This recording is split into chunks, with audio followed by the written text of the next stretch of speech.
Kubwa nimshukuru Mwenyezi Mungu kwamba bado kwenye ardhi ya nyumbani hatukufungwa, lakini nafikiri waandishi wa habari wote mliokuwepo mmeona nature ya mchezo wenyewe jinsi ilivyokuwa.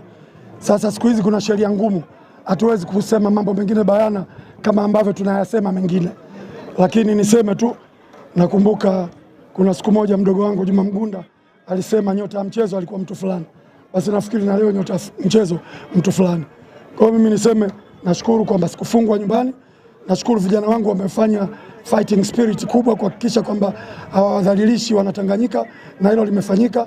Basi nishukuru Mwenyezi Mungu mbele ya Mheshimiwa Waziri Mkuu ambaye mmiliki wa timu ile, na mechi tumemaliza kwa sare.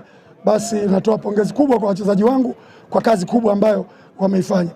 Kwa hiyo niseme tu bado tunaendelea kupambana kuhakikisha timu yetu inafikia malengo tuliyojiwekea. Timu yetu ilikuwa bora sehemu zote, goalkeeping ilikuwa nzuri kwa sababu ya kufungwa goli la kipuuzi, kafungwa goli la penalty. Unaona? Lakini wachezaji wa midfield walikuwa wakipeleka mipira, bado kama kawaida tumedominate, lakini tumecheza na timu ambayo na yenyewe ina uwezo vile vile. Japo niliwaambia maneno ya kikatili, lakini timu ambayo ilikuwa na uwezo wake tumeweza kupambana na kushinda kuhakikisha tunafanya vizuri, lakini matokeo mwisho wa siku wote tumepata goli za penalty ambazo yetu sisi mnaiona ina 100%, lakini hao kidogo kwangu mimi na ukakasi. Sisi mechi yoyote tuwe tunacheza nyumbani, tunacheza away, tunahakikisha kwamba tutapambana kuhakikisha tunapata matokeo.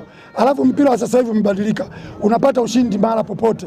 Unaweza sisi mechi ya 4 tunatoka draw nyumbani, lakini tunaweza kwenda away tukaenda tukashinda. Football iko namna hiyo.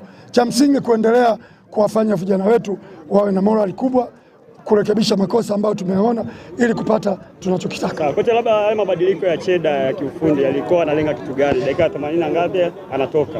Cheda ameingia kucheza vibaya, lakini kwamba ile power kidogo ambayo alikuwa nayo haikuwa kama Cheda ambavyo tumemzoea kucheza.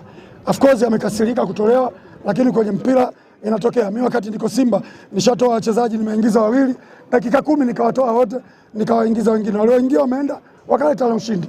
Kwa hiyo kutoka kwake haimaanishi kwamba labda atakuwa alikosea sana, lakini kuna kitu ambacho tulikuwa tunaona wale walikuwa wanaona wanaanza kutuataki zaidi, kwa sababu ukabaji wake haukuwa mzuri sana. Tuongee ukweli tu. Kwa hiyo ikabidi tumuingize mtu mwingine ambaye anaweza kwenda kufanya kitu cha kutupa matokeo, na umemwona alivyoingia Balama, alikuwa ana dominate vizuri na katoa pasi kama si umara wa beki wa Singida Big Star, pengine tulikuwa tunapata goli la pili.